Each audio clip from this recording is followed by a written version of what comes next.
সমস্ত প্রশংসা গুণগান ও গুণকীর্তন সেই বিশ্ব নিরান্তর মহান প্রভু, যিনি সাতখণ্ড আসমানকে বিনা স্তম্ভে দণ্ডায়মান করে রেখেছেন এবং বিশাল জমিনকে তিনি বিছানা স্বরূপ বিছিয়ে রেখেছেন। তারপরে পরে আকাই নামদার তাজেদারি মদিনা মুহাম্মদুর রাসূলুল্লাহ সাল্লাল্লাহু আলাইহি ওয়াসাল্লাম পর হাজার হাজার দরুদ ও শান্তির সুধা বর্ষিত হোক। আমিন। আমি আপনাদের সম্মুখে সূরা ইব্রাহিমের ২৭ নম্বর আয়াতটি পাঠ করেছি। এই আয়াতের মাঝখানে সংক্ষিপ্ত আলোচনা রাখবো ইনশাআল্লাহ। এর আগে যে আলোচনা হয়েছিল কবরের সূচনা কখন হয়েছে, মানবকুলের প্রথম মৃত্যু কখন কিভাবে হয়েছিল, আজকের আলোচনা তার পরবর্তী অংশ। মানুষ মৃত্যুর পর মৃত ব্যক্তির কবরে আগমন এবং কবরে অবস্থানকালে তার প্রাথমিক পর্যায়ে কবরের অবস্থা, সেই সঙ্গে কবরের আযাব প্রসঙ্গে আলোচনা হবে ইনশাআল্লাহ। আল্লাহ তাআলা এই আয়াতে যে কথা বলছেন, ইউসাব্বিতুল্লাহুল্লাযিনা আমানু ফিল হায়াতিদ দুনিয়া ওয়া ফিল আখিরাহ। খুব জেনারেল একটা কথা বলেছেন, যারা আল্লাহর প্রতি ঈমান নিয়ে এসেছে, আল্লাহ রাসূলের প্রতি যাদের ঈমান আছে, জান্নাত জাহান্নাম কিয়ামতের উপরে যাদের বিশ্বাস আছে, সেই সমস্ত লোকগুলো সম্পর্কে বলছেন। আমানু মানে যারা আল্লাহর উপর ঈমান এনেছে, রাসূলের প্রতি যারা ঈমান এনেছে, আখিরাতের প্রতি যারা ঈমান এনেছে, সেই লোকগুলোকে ইউসাব্বিতুল্লাহু, আল্লাহ তাদেরকে অটল রাখবেন, ফিল হায়াতিদ দুনিয়া, এই দুনিয়ার বুকে ঈমান রক্ষা করার জন্য, ঈমানকে ধরে রাখার জন্য, ঈমান তার জীবনে স্থায়ীভাবে থাকার লক্ষ্যে অনেক সমস্যার তাকে সম্মুখীন হতে পারে। দুনিয়ার বুকে অনেক ঝামেলা, অনেক সমস্যা, অনেক বিপদ আপদ তার ঈমান রক্ষা করার কারণে হতে পারে। আল্লাহ তাআলা বলছেন, সেই ঈমানদার লোকগুলোকে ফিল হায়াতিদ দুনিয়া, দুনিয়ার বুকে আমি তাদেরকে অটল রাখব, ঈমানের উপরে দাঁড়িয়ে থাকার ক্ষমতা আমি দেব, ঈমানের উপরে বলিষ্ঠভাবে মনোবল নিয়ে থাকা সে ক্ষমতা আমি তাকে দান করব।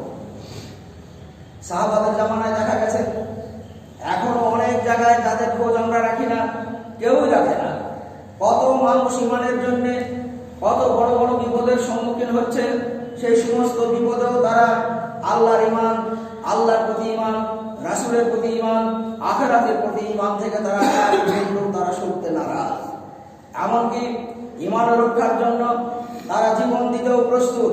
যে কথা আল্লাহ তাআলা এখানে বলেছেন, ফিল হায়াতিদ দুনিয়া, তার দুনিয়ার জীবনে সে যতই বিপদের সম্মুখীন হোক না কেন, ঈমান থেকে সে সরবে না। এটা হলো ইউসাব্বিতুল্লাহুল্লাযিনা আমানু, আল্লাহ তাআলা ওই আমার লোকগুলোকে, ঈমানদার লোকগুলোকে দাঁড়িয়ে থাকার পাথেও তিনি যুগাবেন। এটা আল্লাহ তাআলা বলছেন। যে সমস্ত লোকেদেরকে দুনিয়ার বুকে ঈমানের উপরে দাঁড়িয়ে থাকার ক্ষমতা আল্লাহ তাআলা দান করবেন, তাদের সম্পর্কে আবার বলছেন ওয়াফিল হায়াতিল আখিরা, ওয়াফিল আখিরা। এই আখিরার অধিকাংশ মুফাসসিরিন আখিরার ব্যাখ্যা করেছেন যে এটা হলো আখিরাতের প্রথম মঞ্জিল, আলামে বারযাখ, কবরের জীবন। এই কবরের জীবনের প্রথম ধাপ হলো কবর। মুফাসসিরিনরা বলছেন ওয়াফিল আখিরা বলে আল্লাহ তাআলা এখানে কবরের কথা বলেছেন, যে কবরে তাকে তার যে সমস্ত প্রশ্ন করা হবে, সেই প্রশ্নের সামনে তাকে দাঁড়িয়ে থাকার, প্রশ্নের উত্তরগুলো দেওয়ার তৌফিক তাকে এনায়েত করা হবে। তার বাইরে ইউজিল্লুল্লাহু যালিমিনা, যে সমস্ত লোকগুলো আল্লাহকে অমান্য করেছে, যে সমস্ত লোকগুলো মুখে আল্লাহকে স্বীকার করেছে, কর্মক্ষেত্রে আল্লাহকে সরিয়ে দিয়েছে, যে সমস্ত লোকগুলো মুখে রাসূলের প্রতি ভক্তি দেখিয়েছে, কর্মক্ষেত্রে গিয়ে রাসূল থেকে অনেক দূরে থেকেছে, সেই সমস্ত লোকগুলোকে অর্থাৎ আল্লাহ নাফরমান লোকগুলোকে আল্লাহ তাআলা এখানে জালিমিন বলেছেন। তাই বলছেন ইউজিল্লুল্লাহু যালিমিনা, আল্লাহ তাআলা আল্লাহকে অমান্যকারী লোকদেরকে, ওই জালিম লোকদেরকে তিনি আরো পথভ্রষ্ট করবেন এবং সেই পথভ্রষ্ট লোকেদের শাস্তি আল্লাহ তাআলা কবর থেকেই শুরু করবেন। কবর থেকেই তাদের শাস্তি শুরু হবে। ইয়াফআলুল্লাহু মা ইয়াশা, আর আল্লাহ তাআলা যা খুশি তাই করতে পারেন। আল্লাহ তাআলা দীপ্ত কণ্ঠে ঘোষণা যে ইয়াফআলুল্লাহু মা ইয়াশা, তিনি যা ইচ্ছা তাই করতে পারেন। তার বান্দা দুনিয়াতে তিনি ইখতিয়ার দিয়ে রেখেছিলেন, দুনিয়াতে স্বাধীনতা দিয়েছিলেন যে তা সে যাই করুক না কেন তার কখনো রুজি আল্লাহ তাআলা টাইমেন না, তার অসুবিধায় ফেলবেন না। দুনিয়ায় চলাফেরার করার ক্ষমতা, দুনিয়ার জীবনযাপন করার ক্ষমতা আল্লাহ তাআলা দুনিয়াতে ছেড়ে দিয়েছেন, কিন্তু আখিরাতে আর ছাড়বেন না। তাই বলছেন মা ইয়াফআলুল্লাহু মা ইয়াশা, আল্লাহ তাআলা যা খুশি তাই করবেন, কিছু বলার নাই। কবরের আযাব সম্পর্কে আল্লাহ রাসূল বলছেন, একটা দোয়া তিনিও পড়তেন, আমাদেরকেও পড়তে বলেছেন। আল্লাহুম্মা ইন্না নাউযু বিকা মিন আযাবিল কবরে, আল্লাহ তুমি আমাদেরকে আযাবের কবরের আযাব থেকে রক্ষা করো। এই রাসূল এই দোয়া পড়তেন, সাহাবাদেরকে পড়ার জন্য শিখিয়েছেন, উম্মতের জন্য এটা পড়ার জন্য বলেছেন।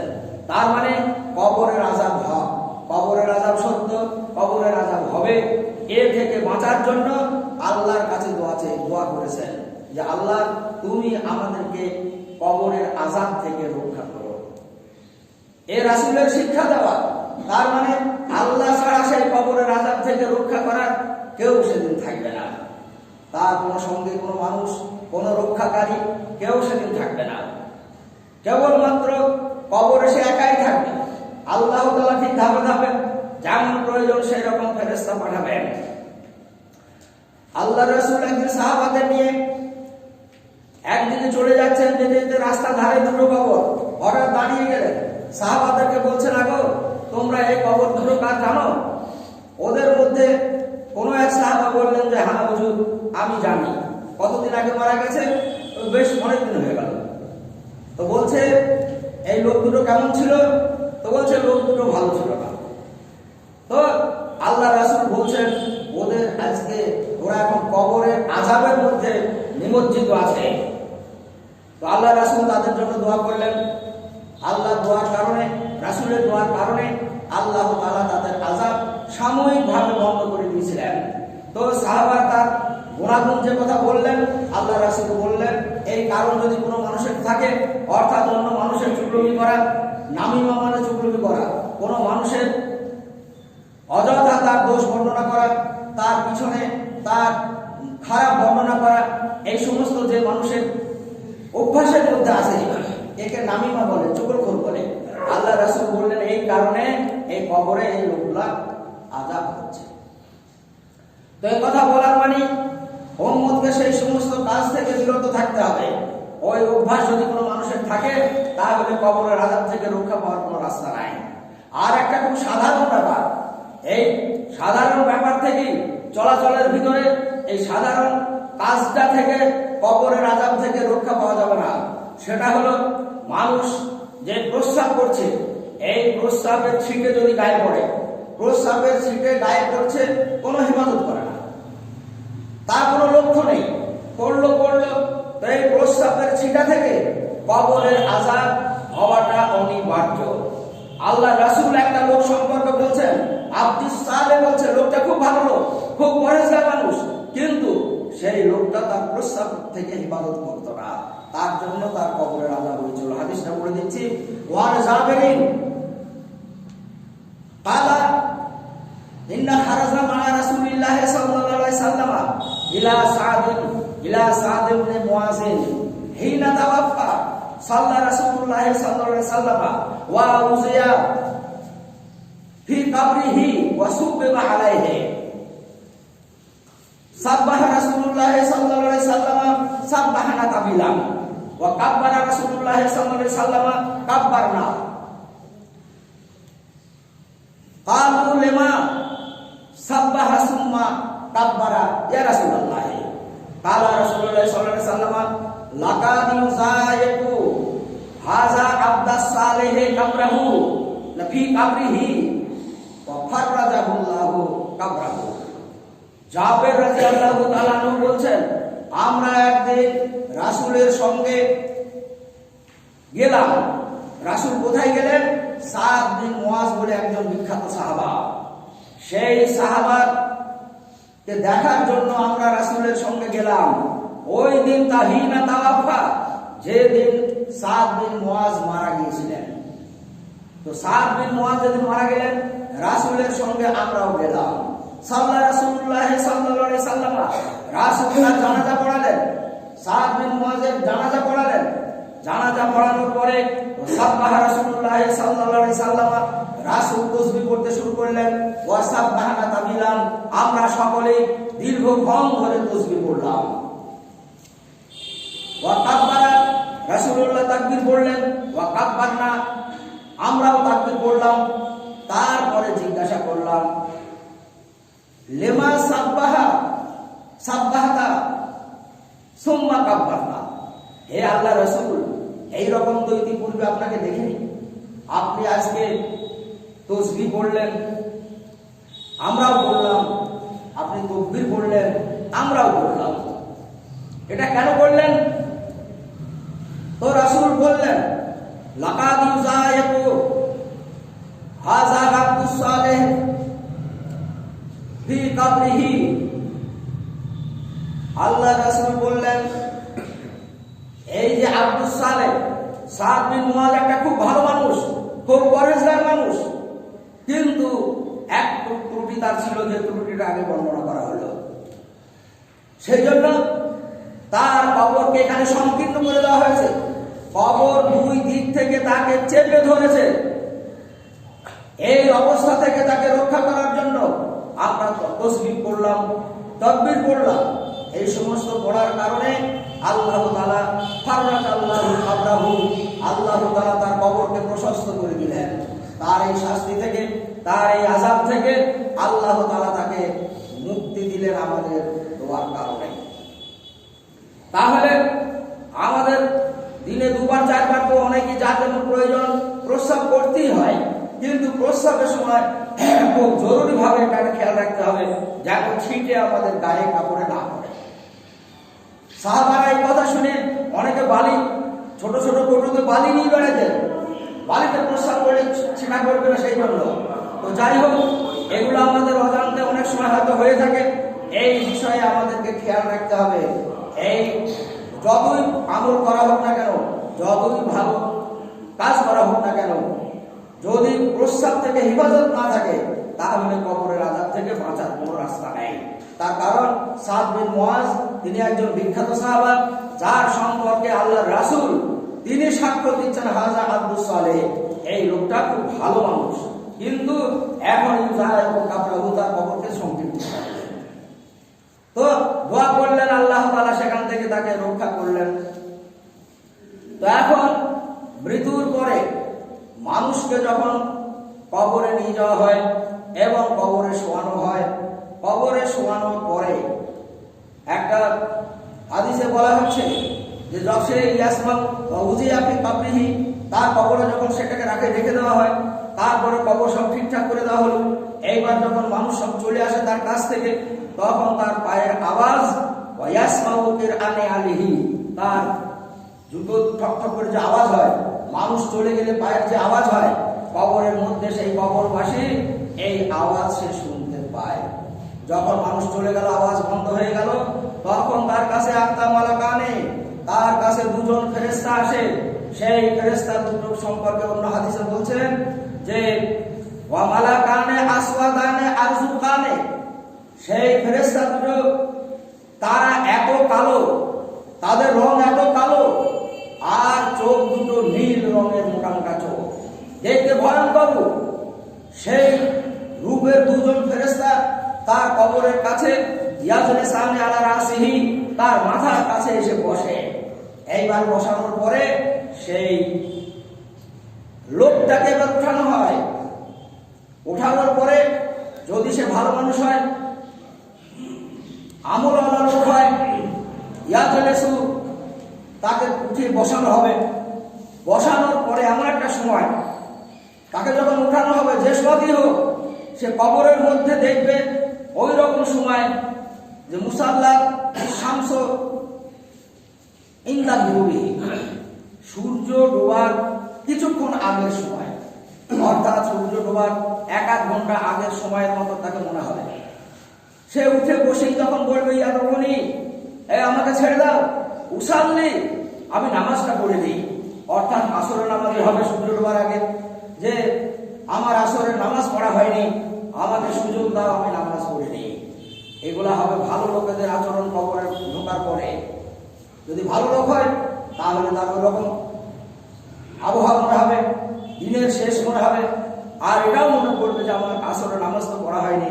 সেই ফেরেশতাদেরকে সে বলবে, ইয়া বলি, আমাকে ছেড়ে দাও, আমাকে সুযোগ দাও, উসাল্লি, আমি নামাজটা পড়ে নিই।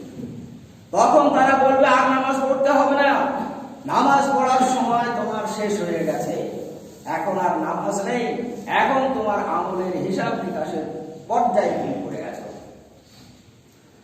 আমভাবে সেই দুইজন ফেরেশতা, ও আহাদুহাল মুনকার ও আখারুহাল নাকির, সেই দুইজন ফেরেশতার একজনের নাম হলো মুনকার, দ্বিতীয় জনের নাম হলো নাকির। এই দুই নামের ফেরেশতা, এই দুইজন ফেরেশতা এইবার কবরের মধ্যে এসে সেই কবরবাসীকে উঠাবে। ইয়াজলিসানি, তারা উঠিয়ে বসাবে। যখন উঠিয়ে বসাবে, বসানোর পরে তাকে জিজ্ঞাসা করা হবে, মান হাযাল্লাযী বুইসা ফিকুম, আল্লাহ রাসূলের ছবি দেখিয়ে বলবে, এই লোকটাকে, যাকে তোমাদের কাছে পাঠানো হয়েছিল। তখন সে বলবে, যদি ভালো লোক হয়, হাযা রাসূলুল্লাহ সাল্লাল্লাহু আলাইহি সাল্লাম, এটা হচ্ছে আল্লাহর রাসূল। তারা বলবে, লিমা আলিমতা, তোমরা কেমন করে জানলে?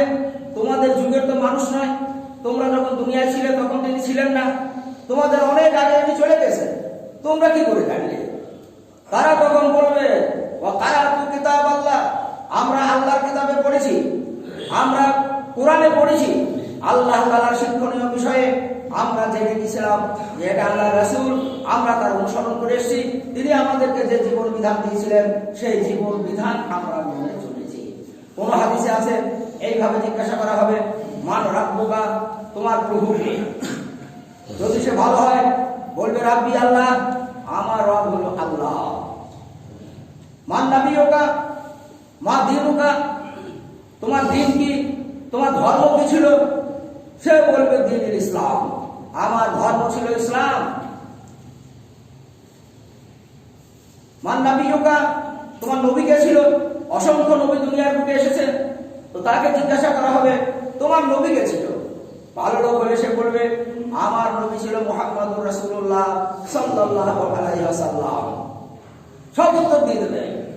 তখন উপর থেকে একটা আওয়াজ আসবে, ও সব সত্য বলেছে, ওর বাকি ব্যবস্থা করে দাও, জান্নাতের সঙ্গে ওর কবরে তার সুগন্ধি আসার একটা রাস্তা করে দাও।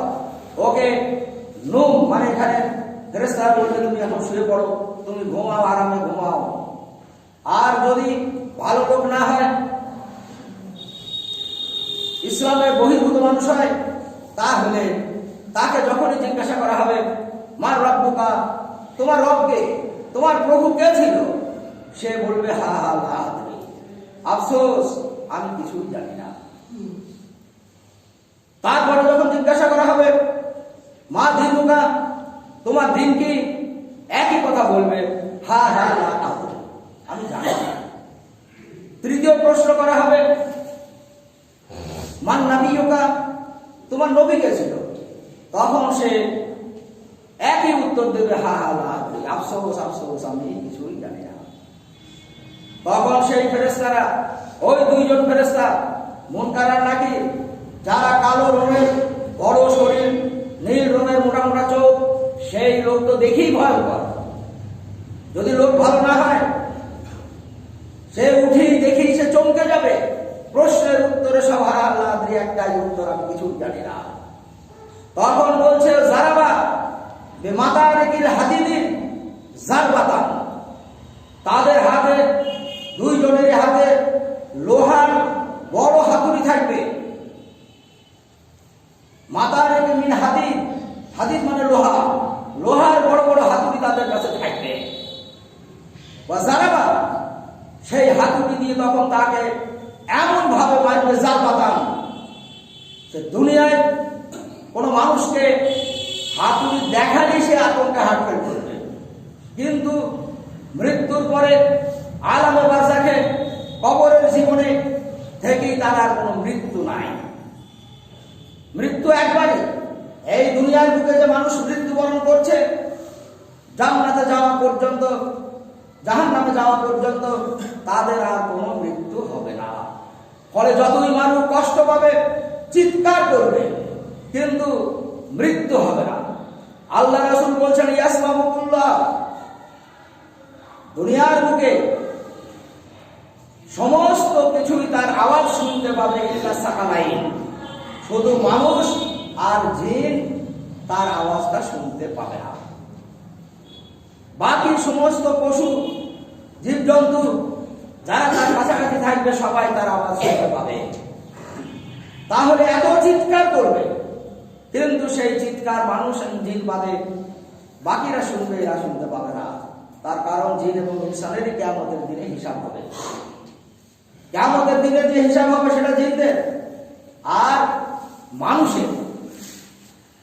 আল্লাহ ইবাদতের কথা বলেছেন এই দুটো জাতি, মা খালাকুল জিন্না ওয়াল ইনসা ইল্লা লিয়াবুদুন, আমি জিন এবং মানুষকে সৃষ্টি করেছি আমার উপাসনার জন্য। সেই জন্য এই দুটো জাতির হিসাব হবে, দুটো জাতির জাহান্নাম এবং জান্নাত হবে। আর এই দুটো জাতি ওইটাকে উপলব্ধি করতে পারবে না। তো এগুলো কবরের ভিতরকার কথা। যারা কবরে প্রবেশ করেছে তারা কেউ বলার সুযোগ পায়নি। একমাত্র আল্লাহ তাআলা রাসূলকে যতটা জানিয়েছেন, রাসূল আমাদেরকে যতটা বলেছেন, ততটাই আমরা পেয়েছি যে কবরের অবস্থা কি হবে। তা না হলে মানুষ তার নিকটে, তার স্নেহের, তার সম্মানের মানুষটাকে মৃত্যুর পরে তারাই নিয়ে গিয়ে কবরে রেখে আসে। 2-4 দিন উপরে ডাঙাতে হাহুতাশ করে, কেউ 2-4 দিন হয়তো জিয়ারত করে, তারপরে দুনিয়ার স্রোতে এমন ভেসে যায় যে তা সেটা সম্পর্কে আর কেউ মনে রাখে না, তার কি হলো না হলো। অন্য একটা হাদিসে আল্লাহ রাসূল বলছেন ইউসাল্লিতু আলা কাফিরিহি ফি কাবরিহি, যারা কাফের, যারা আল্লাহকে অস্বীকার করেছে, আখিরাতের প্রতি যাদের বিশ্বাস নেই, রাসূলের প্রতি যাদের আস্থা নেই, সেই সমস্ত মানুষগুলো কবরে যাবে। ঈমান আনুক না আনুক, কবরে সবকে যেতে হবে, ওখানে যাওয়া থেকে রেহাই কারণ নেই।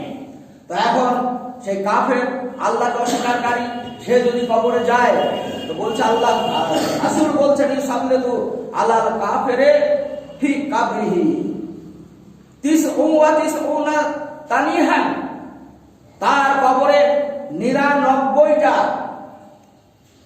বিষধর সাপ তার কবরে পাঠানো হবে। 99টা। কতটা বিষধর? মা আমবাতাত ফিল আরজে ওয়া নাফাকা ফিল আরজে ওয়া আমবাতাত খাজরা, যদি সেই সাপগুলো একবার দুনিয়ার বুকে যদি শ্বাস ছাড়ত, তাহলে দুনিয়ার যত সবুজ রঙের নাবাতাত আছে, সবুজ রঙের যত বৃক্ষাদি আছে, সমস্ত কিছু শুকিয়ে যেত এক সাপের এক ফুঁকে। তাহলে সেই সাপের বিষ কত বিষধর। দুনিয়াতে আমরা বিষধর সাপ কিছু জানি, সে মানুষকে দংশন করলে তার জীবন নাশ হয়, কিন্তু দুনিয়ার আখিরাতে গিয়ে, কবরে গিয়ে ওই ধরনের বিষধর সাপেও তাকে কামড়াবে, কিন্তু তার জীবন যাবে না। কামড়াবে, কষ্ট পাবে, আবার কামড়াবে, কামড়াতেই থাকবে। 99টা সাপ। কেন 99টা? আল্লাহ তাআলার নাম আছে 99টা। আপনারা জানেন আল্লাহ তাআলার 99টা নাম আছে। ওই প্রথম যে কায়দা পড়ে, সে কায়দার শেষে নামগুলো সব লেখা আছে। এই আল্লাহকে অস্বীকার করার মানেই আল্লাহ তাআলার 99টা নামকে অস্বীকার করেছে। সেই জন্য তাকে 99টা সাপ তার কবরে দেওয়া হবে। প্রত্যেকটা নামকে অস্বীকার করার কারণে একটা করে সাপ দেওয়া হবে, সেই সাপ তাকে দংশন করতে থাকবে। আর ইউজাইয়ু কাবরাহু, তার কবরকে খুব সংকীর্ণ করে দেওয়া হবে।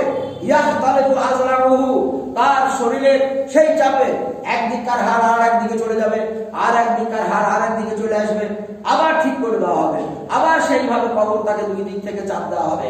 তাহলে দুটো জেনারেল শাস্তির কথা আজকে বলা হলো। একটা হচ্ছে কবর সাপের দংশন, দ্বিতীয় হচ্ছে দুই দিক থেকে তাকে চেপে ধরে তার হাড়কে এদিক ওদিক করে দেবে। একটা মানুষের একঘাত চাপ দিয়ে আঙুল ভাঙলে যে কত যন্ত্রণা হয়, কিন্তু তার গোটা শরীরে হাড় এদিক ওদিক হয়ে যাবে, আবার আল্লাহ ঠিক করে দেবে, মরবে না, মৃত্যু আর হবে না। এখন একটা প্রশ্ন রেখে আজকে খুতবা শেষ হবে, যে প্রশ্নের উত্তর আগামী জুমাতে ইনশাআল্লাহ হবে। সেটা হলো, আমরা কবর দিই, আমাদের লাশগুলোর শাস্তি হবে, কবরে এইরকম তাদের অবস্থা ঘটবে। যারা কবর দেয় না, যারা তাদের মৃত ব্যক্তিকে পুড়িয়ে দেয়, যারা তাদের মৃত ব্যক্তিকে নদীতে ফেলে দেয়, যে সমস্ত লাশের কোনো খবর থাকে না, কোথায় পড়ে থেকে নষ্ট হয়ে যায়, তাদের তো কবর হয় না। তাহলে তাদের আযাব কি করে হবে? আযাব কি শুধু মুসলমানদের জন্য? না, গোটা দুনিয়ার মানুষের জন্য। তাহলে যারা কবর দেয় না, আমরা কবর দিচ্ছি সহজে বুঝে গেলাম, কিন্তু যারা কবর দেয় না তাদের আযাব কি করে হবে, তাদের শাস্তি কিভাবে হবে, এই প্রশ্নের উত্তর আগামী জুমাতে ইনশাআল্লাহ হবে। তার প্রথম শিরোনাম হবে কবর কাকে বলে। সেই কবর কাকে বলে এই শিরোনামে আলোচনা হবে। যারা কবর পায় না, যাদেরকে কবরে দেয়া হয় না, সেই সমস্ত মৃত লাশদের কিভাবে আল্লাহ তাআলা শাস্তি দেবেন, তাদের হিসাব কিভাবে হবে, তাদের কবরের আযাব কিভাবে হবে, এই সমস্ত বিষয়গুলো নিয়ে আগামী জুমাতে ইনশাআল্লাহ আলোচনা হবে। তো আল্লাহ তাআলা আমাদেরকে কবরের আযাবের যে সমস্ত কারণগুলো রাসূল বর্ণনা করেছেন, যদি আমাদের মধ্যে কোন জায়গায় স্থান পেয়ে থাকে, আমরা অবশ্যই সেগুলো বর্জন করব। আল্লাহ তাআলা সেগুলো বর্জন করার তৌফিক আমাদের দান করুক, যেন আমরা মৃত্যুর পরে প্রথমেই কবরের আযাবে, কবরের ভিতরে গিয়ে ওই দুইজন ফেরেশতার উত্তরগুলো আমরা সঠিকভাবে দিতে পারি, এবং কবরের আযাব থেকে আল্লাহ যেন আমাদেরকে রক্ষা করেন, এই আল্লাহ আমাদেরকে তৌফিক দান করুন।